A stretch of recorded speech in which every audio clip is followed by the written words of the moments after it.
So here we are, another sequel that I just watched, the poorly executed sequel, Den of Thieves 2.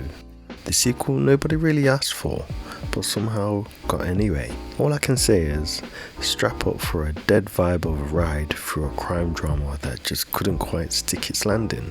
Well, not that I could see. Oh wait a minute, I'm sorry, it's not called Den of Thieves 2, it's called Den of Thieves Pantera. Like, what the hell happened to logical name sequencing? Why not just call it number 2? So the film is directed by Christian Gudegast, I think I said it right.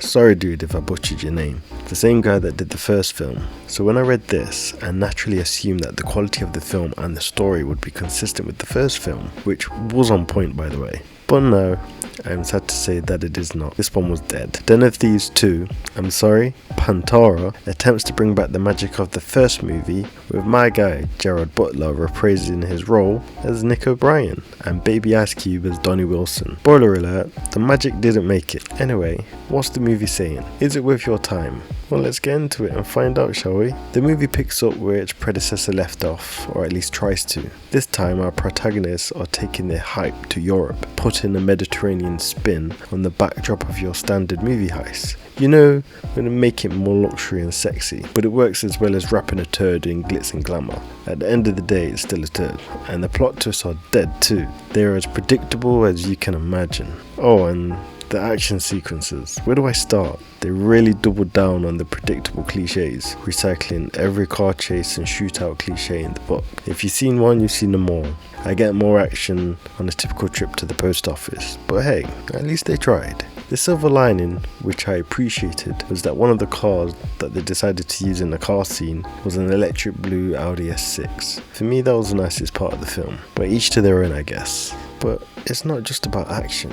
There's a lot of character development which is supposed to add depth and substance. We get to see the main guy, the main man Nick, grapple with his personal demons for all of 5 minutes. And Donnie, well, he's just there, being as cunning as usual, riveting stuff, yet until he fully gets bullied by Nick to be included in a heist, only to be double crossed at the end, like some dickhead. Then there's the eye candy. Now don't get me wrong, I appreciate eye candy as much as the next guy, or woman. What's her name again?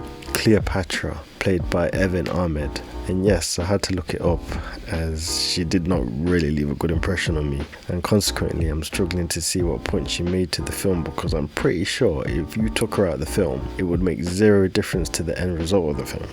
All in all, the film delves into themes of loyalty, betrayal, and the blurred lines between right and wrong, all that jazz. Not the most original plot, but hey, when you're just trying to bank off the success of the first film, who gives a fuck about originality, right? The chemistry between Butler and Jackson is, let's say, almost there. You feel it. If you tilt your head slightly, close one eye and squint the other really hard, then yeah, it's definitely there. The rest of the cast seem to have mastered the art of anti-charisma. And then there's the climax, without giving too much away. In fact, no, F that, let's give it all away. Let's just say it's a masterclass in how to end a movie without really ending it. The final showdown is a heart-pounding spectacle that leaves you with a feeling of excess gas. Donnie gets double-crossed by Nick, then Nick has a hand in Donnie's escape when he's already captured by the police. It's like, what's the point? All this just because in the previous film, Donnie bested Nick and now he wanted to get his own back. It's a bit weak if you ask me. The final scene's obviously a setup for the third film, which if this film manages to make a decent profit, then you would definitely have the unbridled pleasure of being able to see it. Then following the really subpar ending, it attempts to leave you with deep, profound questions about justice and revenge, but the only questions that really come to mind are, why did I watch this? Was this really worth my time? And can I be bothered to see a third one?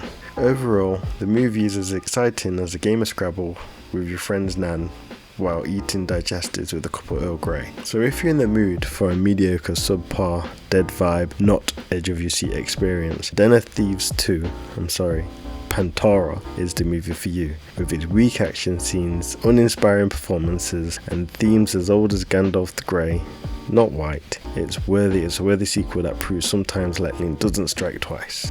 And then there we go, that's me, I'm done. Now if you want to show some love, like, subscribe and all that madness there, and big respect if you do, and if you leave a comment down below, I'll leave one too. And until then, I bid you adieu.